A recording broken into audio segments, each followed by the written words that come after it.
Taxman kicks off Revolver with a punch, and for good reason. George Harrison was fed up with watching his hard-earned cash vanish into Britain's sky-high tax rates.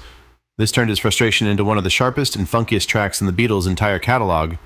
It's a song that not only made a statement but also marked George's emergence as a force in the band's songwriting lineup.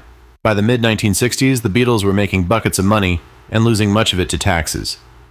In the UK at the time, the top earners paid an unbelievable 95% in income tax. George was furious. So instead of ranting about it, he wrote Taxman, a sarcastic takedown of the system. What makes it even better is how George pointed fingers directly at Harold Wilson, the Prime Minister, and Edward Heath, the opposition leader.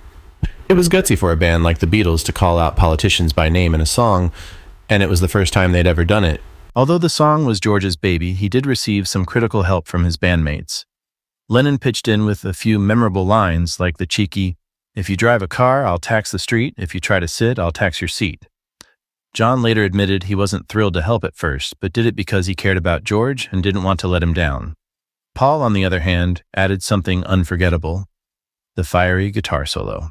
However, George didn't really love that Paul swooped in to handle the solo. Studio engineer Jeff Emmerich recalled George walking out of the room when Paul nailed it. But years later, George softened a bit, saying, "I was pleased to have Paul play that bit. He even did a little Indian-style flourish for me." The track came together over a few sessions at Abbey Road Studios in April and May of 1966. The foundation, George on rhythm guitar, Paul on bass, and Ringo pounding out a rock-solid drum track, was nailed down after 11 takes. Initially, the backing vocals from John and Paul included the line, "Anybody got a bit of money?" But that later evolved into the biting refrain, Mr. Wilson, Mr. Heath." Paul's solo, recorded on his Epiphone Casino, is what really takes the song over the top. It was so good they repeated it at the end of the track. On May 16th, they added the iconic countdown intro, giving the song its unforgettable opening punch.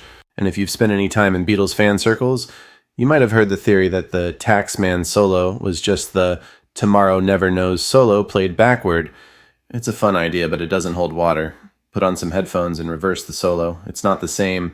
Taxman was a statement in song format. It showed a sharp, biting side of the Beatles that wasn't afraid to call out authority figures.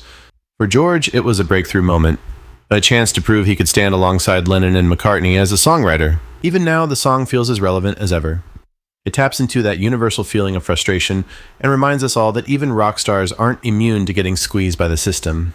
If nothing else, it's proof that when life gives you lemons, or a ridiculous tax bill, you can turn it into something legendary.